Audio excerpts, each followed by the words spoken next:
Zuru.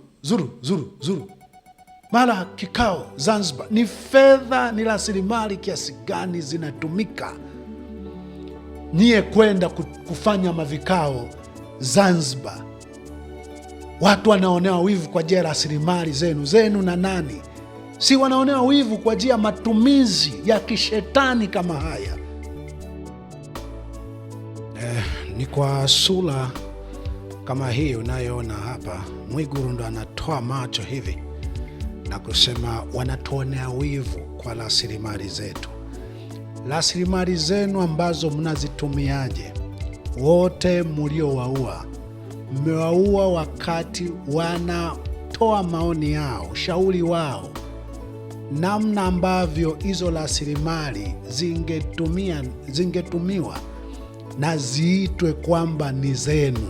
Magufuli alifanya uthubutu, Ikulu akaitoa Dar es Salaam akaipeleka Dodoma, kwa sababu shughuli nyingi za kiserikali na ofisi nyingi ikiwemo bunge viko Dodoma. Kwa hiyo alijua kwamba kuna matumizi ya fedha za watu kusafiri toka Dar es Salaam kwenda Dodoma mara kwa mara. Hivyo inatakiwa serikali ofisi zote za serikali zikawe sehemu moja, ili kuminimize, ili budget, ili fedha, ili rasilimali zitumike kwa ajili ya watu wote. Kuna chawa hapa naweza akaluka, mbona Magufuli yeye alikuwa anafanya vikao vyake Chato? Ule ulikuwa ni kipindi cha corona, ulikuwa ni uthubutu wa kiwango cha juu sana, ambao ofisi zote, serikali zote kote duniani zilikuwa hazifanyi kikao cha aina yoyote. Yeye pamoja na wakati wa corona, na kwa sababu imeonekana watu wote natakiwa watoke maofisini, yeye ndo alikuwa anasema enewe, mimi hapa ni nyumbani kwangu, kila nayetaka kuja kufanya kikao na afanya, ili kazi iendelee, mambo yaendelee kufanyika, hata katika kipindi kilicho na propaganda ya ugonjwa feki. Lakini nyie sasa hivi ndio hivyo, zuru. Mara kikao Zanzibar, ni fedha, ni rasilimali kiasi gani zinatumika nyie kwenda kufanya mavikao Zanzibar? Watu wanaonewa wivu kwa ajili ya rasilimali zenu na nani? Si wanaonewa wivu kwa ajili ya matumizi ya kishetani kama haya ambayo mnatumia, mnazurwa nazo. Haya, mulitoa Ikulu Dar es Salaam, lakini bado zuru mavikao chungu nzima. Unataka urais, upendi hali ya hewa mahali ofisi yako ilipo. Unataka kazi, upendi hali ya hewa mahali ofisi yako ilipo. Kisa tu una uwezo wa kuua mtu yoyote ambaye atakwambia, kama unasema rasilimali hizi nzetu wote, hebu zitumike kwa namna ambayo itafaidia watu wote, sio wewe tu ukijipangia ukafanya kikao angani, ukafanya kikao baharini, ukafanya kikao kwenu, ili kwa kila ambacho mnasema sio ndo mnapeleka mapato kwenu. Hakunaga utajiri unaopeleka kwenu kwa damu, hakuna manufaa yoyote Wazanzibari wanaweza akawa wanayapata, ikiwa kama dhamira ni kupeleka pengine yo mamichezo huko kwenu, kama kupeleka mavikao, maafla, baraza mnapeleka, kama mnadhani kuvipeleka huko ndio kuleta maendeleo ukwenu, kweli kabisa. Wanasiasa, akili yenu ni dhaifu. Akili yenu ni dhaifu, ni matope. Hakunaga maendeleo unayopeleka kwenu wakati jamii nyingine inalia, na maendeleo hayo hayatageuka maombolezo kwa hiyo jamii unayoipelekea hicho unachoita maendeleo. Lakini hoja yangu ya msingi, Mwigulu na kundi lako, hizo ndo rasilimali wanaoonea wivu, ili muzitumie hivyo. Anyway, naomba usikie Mwigulu na kundi lako, mimi hapa sipo kudai matumizi mazuri ya rasilimali au rasilimali, nilishavuka huko. Hapa niko kudai uhai wa watu mliowaua, munaowaua, mnaowateka, munaotutafuta kwa udi na uvumba, kwamba je, wivu ni hivi wanavyogusia matumizi mazuri ya rasilimali, kwamba kama ni ofisini mungekaa zilipo ofisi ili minimize cost. Na zaidi ya yote, mimi nadai mliowaua kwa sababu ya kile ulichoita wanawaonea wivu rasilimali zenu, na wadai mliowaua kwamba tunataka mili kwanza, mili yao. Toeni mili ya mliowaua, toeni miili ya mliowaua. 2, toeni sababu, toeni rasilimali kiasi gani zinafanana na uhai wa mliowaua. Ni rasilimali gani Mwigulu? Ni madini gani? Ni mbuga zipi? Ni bandari ipi? Ni bahari ipi? Ni nini kinafanana na uhai wa mtu ambacho kilikusukuma Mwigulu na kundi lako, ambayo Chalamila kuna mara amesema kwamba kwa sababu tuliona wana mpango wa kwenda kuchoma gesi, tuliona mitungi ya gesi wanataka kwenda kuchoma stendi ya Magufuli, tuliona tuwaue hao wachache. Mbeya walienda kuchoma wapi palipo na mitungi ya gesi, palipo na power station ya gesi, wapi? Stendi ya Magufuli ipi walikuwa naenda kuichoma? Mwanza, Arusha, kote kule mulienda kuua. Mliokuwa mnawafuata majumbani walikuwa naenda kuchoma power station ipi? Mkaamua muwaue hao mulioua kwa ajili ya rasilimali. Chalamila, Dar es Salaam tungekufa wote. Hayo majeshi yenu hayana namna ya kulinda hiyo power station, hayana namna ya kulinda hao waandamanaji wasifikie hiyo stendi ya Magufuli. Njia pekee ni kuwafuata majumbani na kuwaua. Wanaangalia mipira, uwa wote 10, 12. Nini munaenda kuchoma power station mnapoangalia mpira ndani?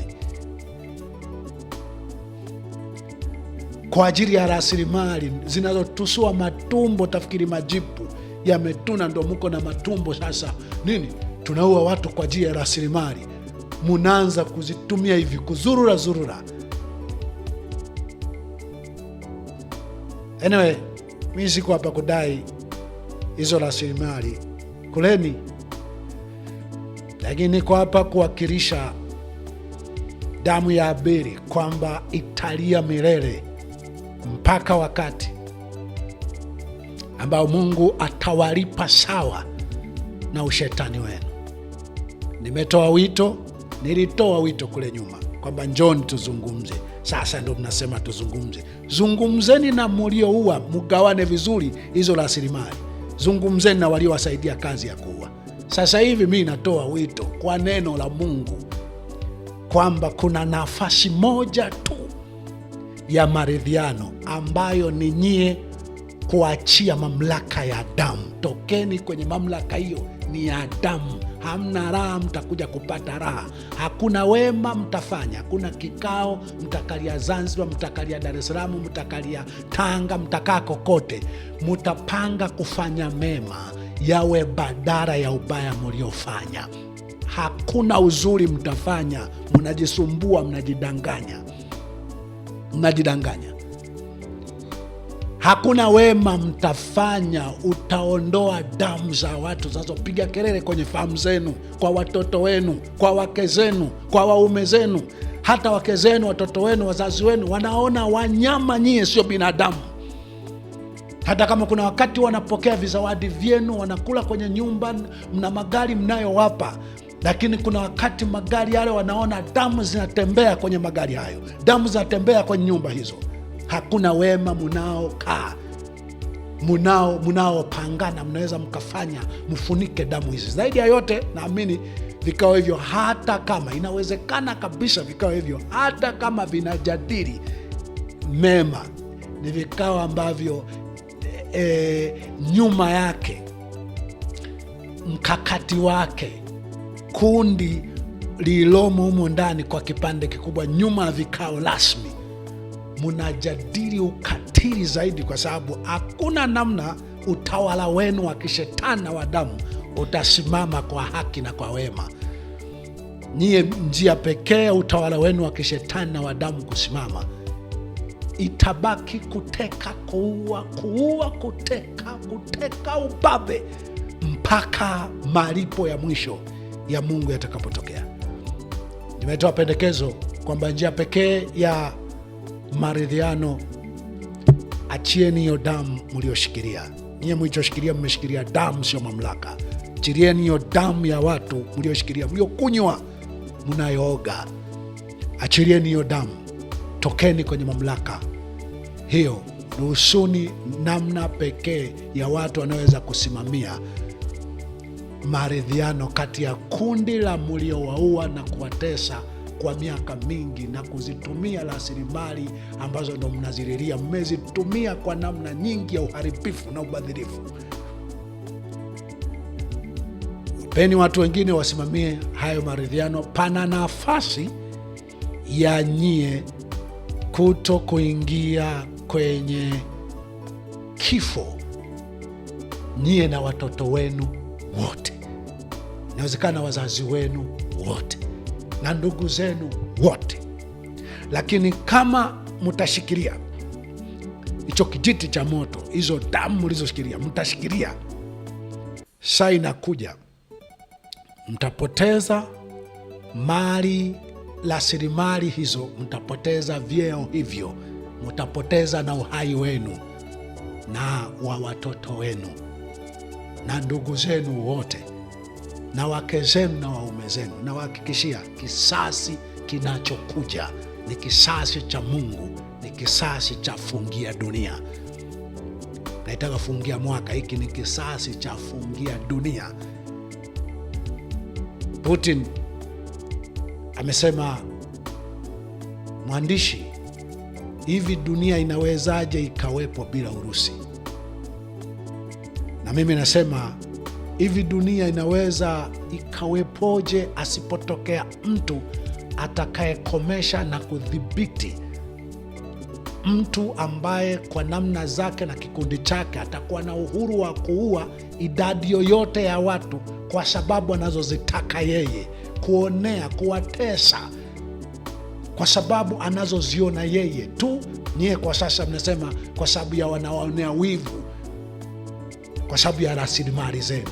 Rasilimali zenu zenyewe mnazitumia hivi kishamba, kwa kuzurura hivi, nacha ofisi mnazurura hivi, kila mahala ulipo unajiwekea ni ikulu yako nini, eti mnahisi ndo njia ya kupeleka maendeleo. Shamba tu na ulimbukeni kwa vimadaraka. Ndo maana wanasema masikini akipata matako yanalia mbwata. Huko ndo matako kulia mbwata. Naanza kuvitumia kishamba tu, kwa namna inayokuchoresha wazi wewe ni binafsi. Vitu vingine hivi tunawapa ndo ushauri wa kwamba mungekuwa na sikio la kusikia, mungekuwa mkikaa humo mnavyosema vikao vyenu, mungejadili, mungetoa tafsiri hizo rasilimali mlizozitolea macho, tafikiri chura kakanyaga na tairi ya gari, wala hata mungezitumia hapo vizuri. Lakini kwa kuwa macho yamejaa damu, fahamu zimejaa damu, akili zimejaa damu, bado kwa namna yoyote mtakaojaribu kuwa wema, ndipo mtaharibu zaidi. Anyway, asanteni kwa kunisikiliza.